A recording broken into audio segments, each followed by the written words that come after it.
Dos cafés para tres. Todos los miércoles de 22 a 24. Dos cafés para tres. Producción artística y multimedia, Marcelo Caputo. Producción general y conducción, Mario Sarli. Dos cafés para tres. Creo ya que tenemos en el aire al amigo Adolfo. Muy buenas noches, Adolfo Nito Gornskin. Buenas noches, Mario. Me hace sonreír la duplicación de nombre y sobrenombre, pero me resulta muy simpático. Bueno. ¿Cómo están ustedes?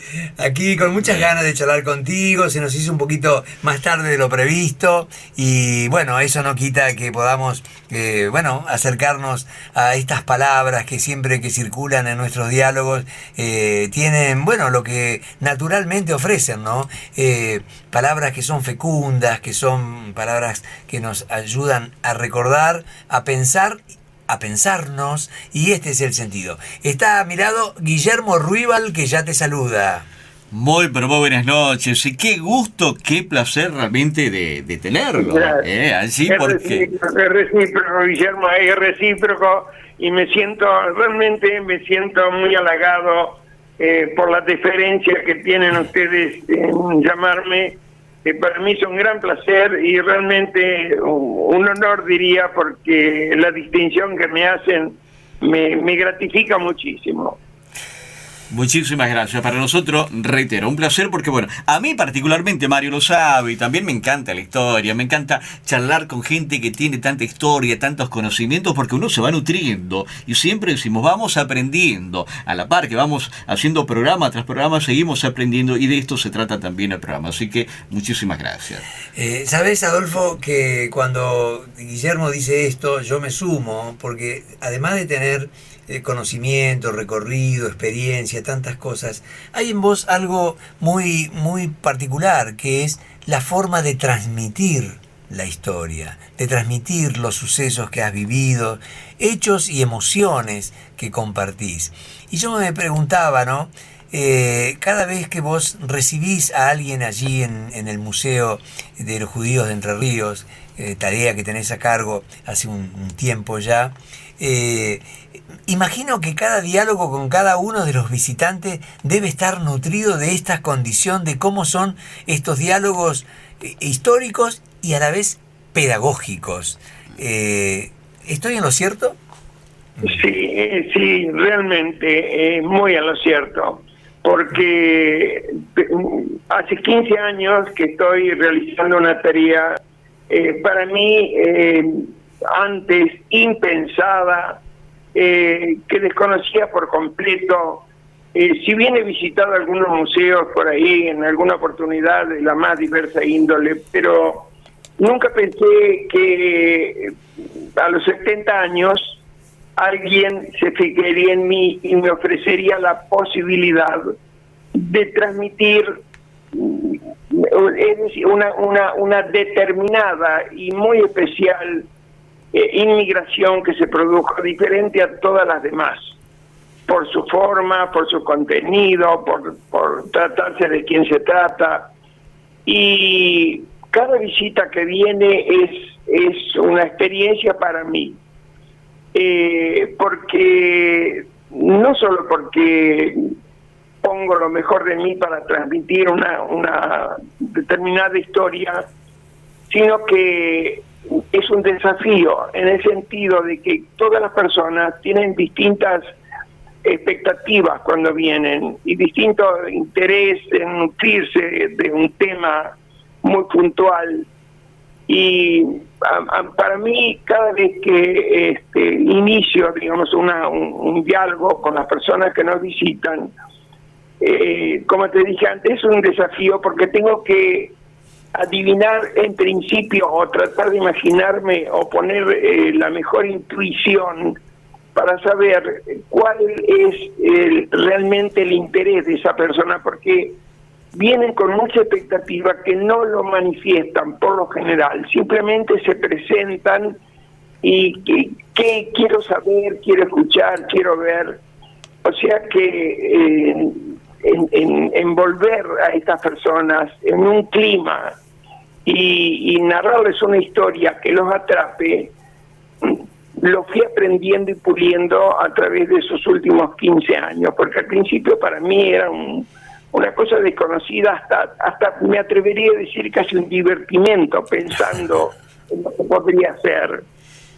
Y se fue convirtiendo en una especie de desafío, como te digo, que me atrapa a mí también, pero eso sucede generalmente con las personas mayores cuando vienen con distintas personas de la más diversa extracción social, económica, cultural, de la más diversa.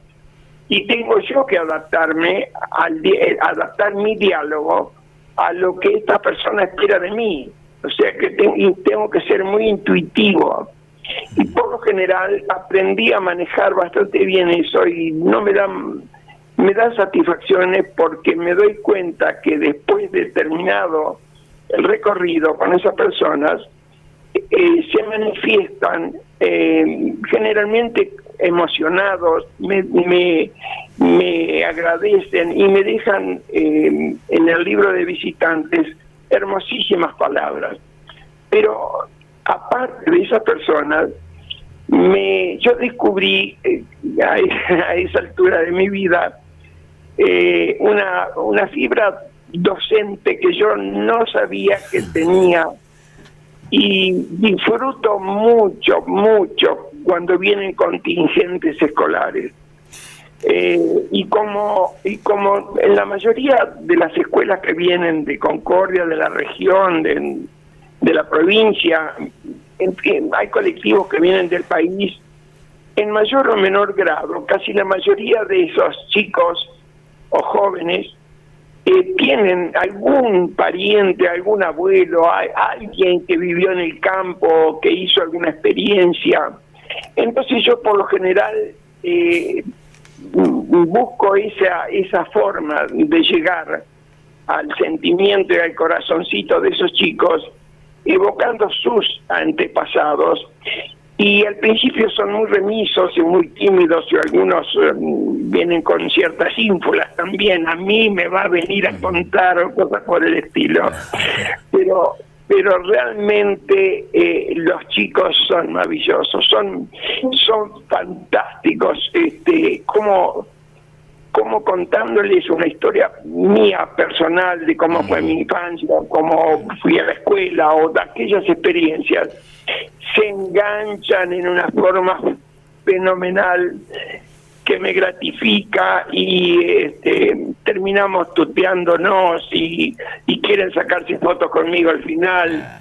O sea que qué lindo, Adolfo. Qué lindo esto, más allá de lo que comentaba hace un momento referente a las personas mayores, que muy interesadas en conocer las distintas historias, las experiencias de vida, pero rescatar esto último de que los chicos tan pequeños que se interesen justamente por conocer, que me voy imaginando esa manera de contarles a cada uno de los chicos cada historia, las vivencias, que conozcan un poco la vida de esta comunidad, cómo se vivía antes, lo que se pasaba. Es realmente muy, pero muy lindo, porque son nuestro futuro. El conocimiento de los chicos que vayan adquiriendo es fundamental, y que lo hagan de una persona con amplios conocimientos con ustedes es realmente grandioso. Así que una muy linda experiencia. ¿Sabes? Me sumo ahí a la reflexión que hace Guillermo, y que por supuesto comparto, porque cuando los chicos pueden escuchar la historia de una manera más vívida, la historia pierde ese estado de acartonamiento y se inscribe de una manera diferente. ¿Vos lo sabés? Absolutamente, porque yo les cuento un cuento. Claro. Yo adapto mi relato a un cuento infantil donde hay distintos tipos de personajes que intervienen en una historia. Está el villano, está el héroe, está el generoso, el héroe, distintos tipos de personajes, femeninos o masculinos, que han cumplido una función social de de mucha importancia, pero que los chicos descubren, porque hoy en día, aparte en la casa se vive un ritmo vertiginoso, casi no se habla, o a la hora de la comida está el televisor, y fuera de ese horario están los celulares. Entonces es como una especie de descubrimiento que los chicos hacen, porque te aseguro de que más de una vez me mandan cartitas. Hace poco tuve una experiencia estaba yo sin gente en ese momento, que se presenta un señor y me dice, busco a Nito. ¿Quién es Nito? Le digo yo. Entonces me dice, mi hijo le manda esto, y me entrega un sobre y intenta retirarse. Le digo, espera un poquito que voy a ver de qué se trata, a ver si hay que contestar. No, me dijo que se lo deje nada más, y se va. Hasta luego. Y adentro, después de una experiencia con un grupo numerosísimo, eran como 50 o 60 chicos que habían venido hacía 2 días o 3, encuentro una nota que decía algo así como que me llamo fulano de tal, tengo 15 años, mi familia es evangelista, y hace unas consideraciones sobre las salas recorridas, y remata diciendo, y gracias Nito por abrir esta cabezota. Qué hermoso. Vos sabés el espectro de intención que tiene esa expresión. Nada más, a mí te digo que me vine a casa y le muestro a mi señora, le digo, mira, qué sentimiento súper despertar sin proponérmelo, especialmente en un chico del grupo, del montón. Estas son las satisfacciones que me da mi trabajo actual. Claro. Qué lindo. Y yo voy a leer perdón Mario, un mensajito que recién llega a Adolfo la radio, que dice, felicitaciones y éxitos al director del Museo Judío. Lo he visitado, dice el museo. Soy nieta de algunos criollos con cultura judía de Villa Domínguez y se las transmití a mi hija. Dice este mensaje que acaba de llegar, agradeciendo en cierta manera. Bueno, estas son las respuestas que... Mira, Mario, sí. A ver, yo traté, cuando me di cuenta de la enorme responsabilidad que tenía estando en ese lugar, enorme responsabilidad, Sí. Traté de que sea una entidad absolutamente pluralista, pero absolutamente pluralista, donde se predique las relaciones humanas. Hay una sala, la sala 3, donde tenemos un panel muy grande que ocupa toda una pared, donde hay grandes pensadores que han trascendido los tiempos con sus postulados, judíos como Einstein, Oppel, Fontane, Bonhoeffer, Bauer, y no judíos como la Madre Teresa, Martin Luther King, Juan Pablo II, el Mahatma Gandhi, y todos con distintas palabras coinciden en que no se debe discriminar.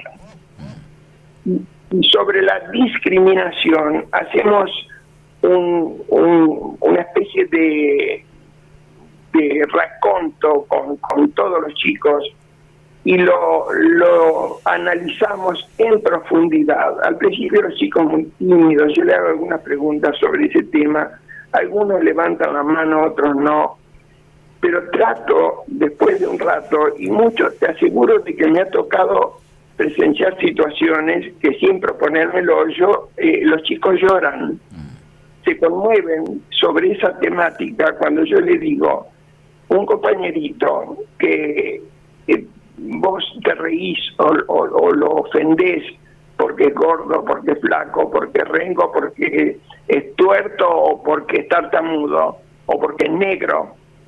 Este chico piensa, llora, sufre, igual que vos, y tal vez no te lo transmite, no te lo dice, pero es así, igual que vos. Piensa lo mismo, siente lo mismo, y tiene la misma vivencia, es un ser humano como vos. No tenés derecho a hacer eso.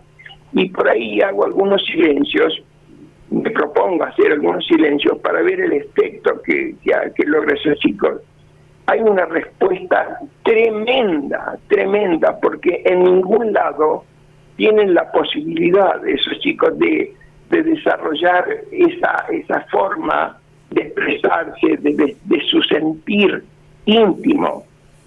Eso es lo que yo trato de hacer desde mi tarea.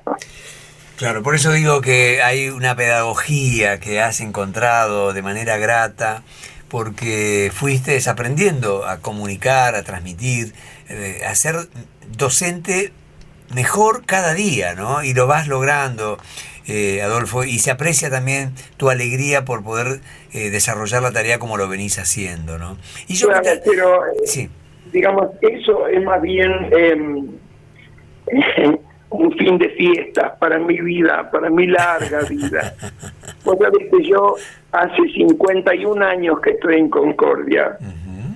Yo vine en el año 70, unos 52 años casi, 51. Y desde que yo llegué a Concordia me involucré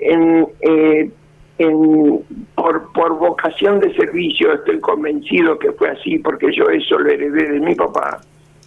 En integrarme a manejar entidades gremiales empresarias. Manejar es una forma de decir. Sí. Presidía comisiones directivas. Al principio me trataba de incursionar para aprender, y después en más de una fui durante muchos años presidente, como el Instituto de Informaciones Comerciales, o la Cámara de Tiendas, o una mutual que fundamos acá en Concordia para el comercio, la Mutual RAM, o el Centro Comercio mismo, que integré las comisiones muchísimas veces. O sea que me fogueé mucho, y el museo fue un poco la frutilla de la torta. Claro. Yo pensaba, mientras ibas contando estos intercambios que tenés con las distintas personas que se acercan al museo, y sobre todo con los chicos, más chicos, con los jóvenes, que esto que vos llamás un cuento, en realidad es un cuento vivido y sentido, porque cuando vos traés la historia de los judíos inmigrantes, de esta inmigración y cómo vivieron, vos tenés relatos nacidos de tu propia experiencia como hijo, como compañero de escuela, como responsable de estar allí en los lugares que fueron creando. Yo siempre recuerdo, Adolfo, aquellos tiempos en que por primera vez inauguraron un lugar para hacer teatro, un lugar donde se ofrecía teatro, en aquellos lugares tan alejados de las urbes, y donde ustedes lograron en esa camaradería encontrar formas de reunirse, y donde el arte tuvo un lugar, la cultura, ¿no? El desarrollo cultural tuvo un lugar significativo en el medio del arduo trabajo que desplegaban, ¿no? Sí, pero lo que pasa es que nada fue casual. Claro. Esos inmigrantes ucranianos que vinieron a mi colonia, en la que yo nací y me crié, había algunas familias muy puntuales, pero una en especial, cuyo matrimonio mayor, que vino con varios hijos, inmigró y fue radicado en la colonia, en el campo. Tenían una acendrada pasión por la cultura, sobre todo la señora. Es una señora, se llamaba Berta Ziriken, que en el cementerio donde reposan sus restos, en el cementerio de Pedernal de la colonia, es la única que tiene un monumento, una lápida con un tipo monumento en mármol negro muy alto, como agradecimiento por haber sido una persona que dedicó gran parte de su vida a educar y a formar culturalmente a la juventud de la colonia, cuando todavía las escuelas no abundaban y era bastante precaria la enseñanza. Ella nucleaba a la juventud, la reunía, y empezaron a dar obras de teatro, y sobre todo en las altas fiestas, que es en el mes de abril, cuando las noches, porque siempre era de noche, que se reunían en el salón social del pueblito, esas noches de luna llena, muchas veces con climas bastante fríos, o estaba helando, pero se ataba el sulky o el carro porque era el único medio de locomoción, y se concurría de largas distancias a veces al pueblito donde no había luz, era con faroles, y se hacían veladas literarias y se hacía teatro. Yo tenía un grupo que cuando yo tenía, no sé, 17, 18 años y empecé a trabajar como auxiliar de contaduría en la cooperativa de la localidad, vivía en una pensión en el pueblito, y al ver que los chicos y las chicas de la colonia, que todavía estaba plena y cada casa tenía muchos hijos, y no había algo que los nuclee, escribía argentores a Buenos Aires, pedía obritas de teatro, elegía alguna de puro corajudo. Te aseguro que hoy me doy cuenta qué audacia, pero me salió todo bien, me salía redondo, porque todos acudían ansiosos y se peleaban por ser los roles interpretativos de las obritas que dábamos en teatro. Uno se va imaginando toda esta situación, ¿no? O sea, todo en el marco, cómo se estaba dando, esas ganas de participar, porque claro, tenían algo para un entretenimiento, algo para hacer, y sin darse cuenta, Rodolfo iba haciendo un gran aporte también a la cultura de cada uno de los chicos, ¿no? Pero esos chicos, sí, perdón. No, digo que en cierta manera los estaba guiando, los estaba impulsando a conocer un poco el mundo de las obras, el mundo de la cultura, de la literatura, que era realmente muy, pero muy lindo. Se leía mucho, en cada casa había unas grandes bibliotecas, en todas las casas de las colonias, pero imagínate que todos esos chicos, ya terminada la escuela primaria, porque más no había, trabajaban en sus casas, en el campo, en las chacras, tanto los varones como las mujeres, todos ayudaban a ordeñar, a arar, a sembrar, a cosechar, las tareas, a criar pollos y patos y huevos y huertas, y a la noche era cuestión de llegar a la casa, anochecía, no sé, darse una ducha, ponerse las mejores pizzas, atar el sulky, irse al pueblo y hacer esas veladas y esas reuniones sociales. No faltaba nadie. Por lo general, yo más o menos me daba un poco idea, me guiaron mucho mis padres, porque mis padres hicieron eso a su edad, cuando ellos tenían esa edad.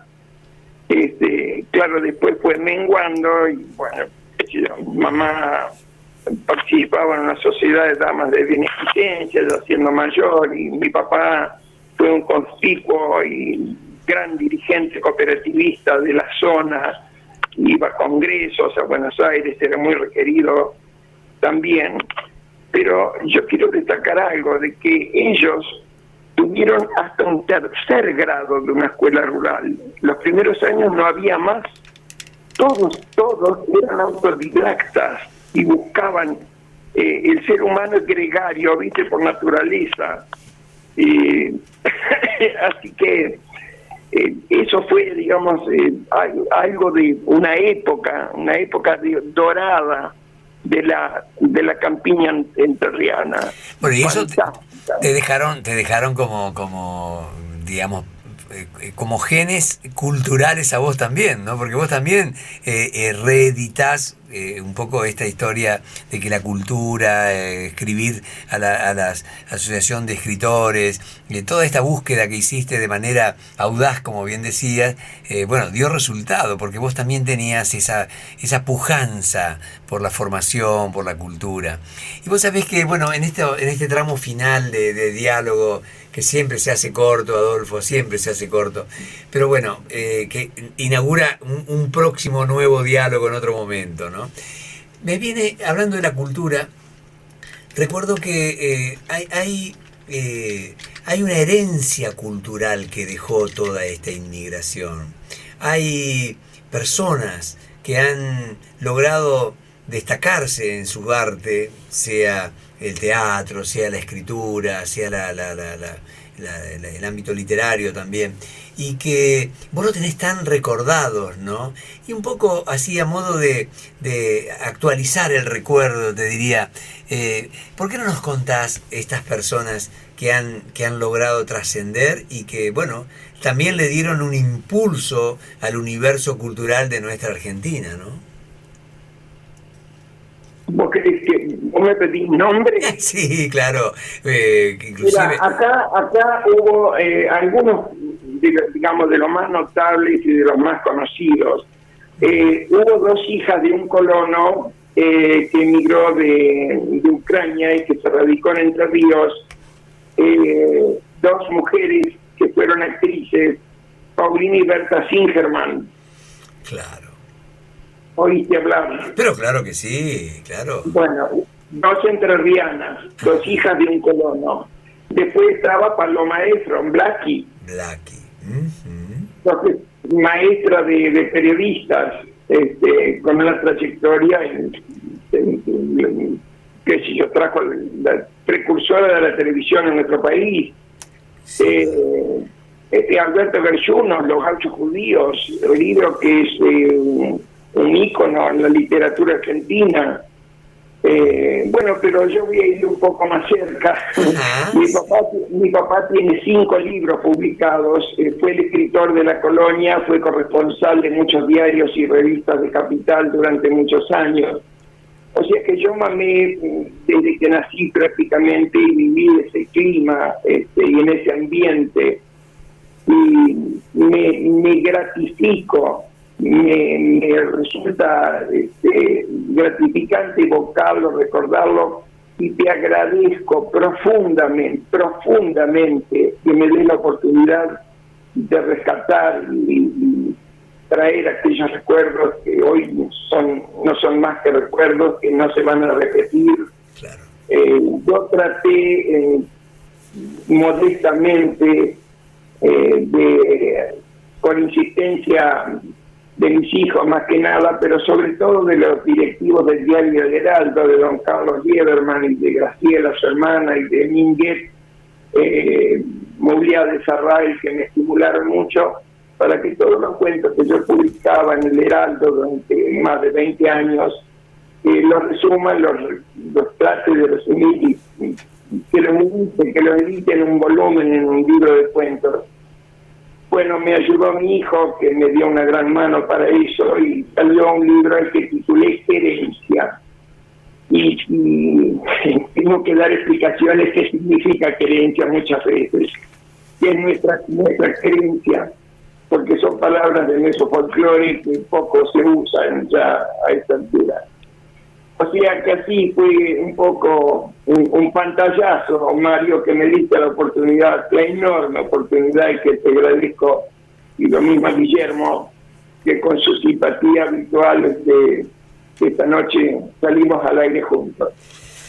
Qué placer, ¿eh? Realmente para nosotros un gusto, y mañana me parece lo vamos a ver a Adolfo, vamos a compartir y vamos a seguir charlando, porque ¿viste? Tenés ganas de seguir conociendo cada vez más de todas estas historias. Por último, Adolfo, antes de terminar la charla, me gustaría que invite a la gente, aquellos que quieran concurrir, los horarios, los días que pueden visitar el Museo Judío aquí en la ciudad de Concordia. Mira, ahora durante el invierno y ante los enormes fríos que se está produciendo, la temporada bastante, digamos, fría, con temperaturas muy bajas, estamos en una especie de impasse, porque a la vez se va a aprovechar para hacer algunos arreglos y algunas reformas en el museo. Así que por un par de semanas el museo no va a funcionar, y vamos a aprovechar estos días así para algunos arreglos y algunas mejoras que durante mucho tiempo fueron postergados por la gran afluencia de público que no se podían hacer. Claro. Qué bien. Bien. Hasta nuevo aviso. que ya voy a tratar de ponerla en conocimiento del gran público.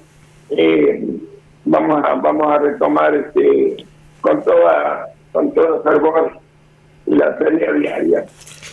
Muy bien. Realmente la gente seguramente se va a acercar porque aquí hay mucha gente que tiene ganas, más aún con los mensajes que siguen llegando, con ganas de seguir conociendo estas historias y visitar también y conocer un poco más de las historias vividas de aquellos que tuvieron que pasar momentos difíciles en todo el mundo.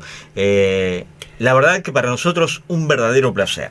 Muchísimas gracias, Adolfo, por tus horas largas a esta hora, por estar con nosotros, compartiendo con nuestro público, con nuestra audiencia, que valoran tus palabras y como lo valoramos nosotros.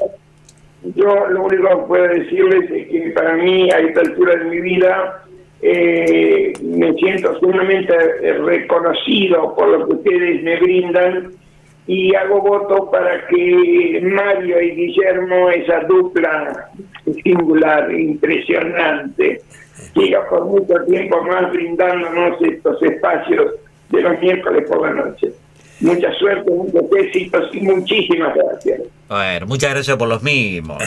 Bárbaro, gracias, realmente. Buen descanso, Adolfo. Muchas gracias por todo. Igualmente para ustedes. Así charlábamos con querido Adolfo, mano derecha realmente, que inspira y que nos ayuda a conocer un poco más sobre, no solamente sobre el Museo Judío, sino sobre aquellas historias de vida que él nos sigue contando siempre. Y es parte también de la historia regional. Dos cafés para tres. Todos los miércoles de 22 a 24. Dos cafés para tres. Producción artística y multimedia, Marcelo Caputo. Producción general y conducción, Mario Sarli. Dos cafés para tres.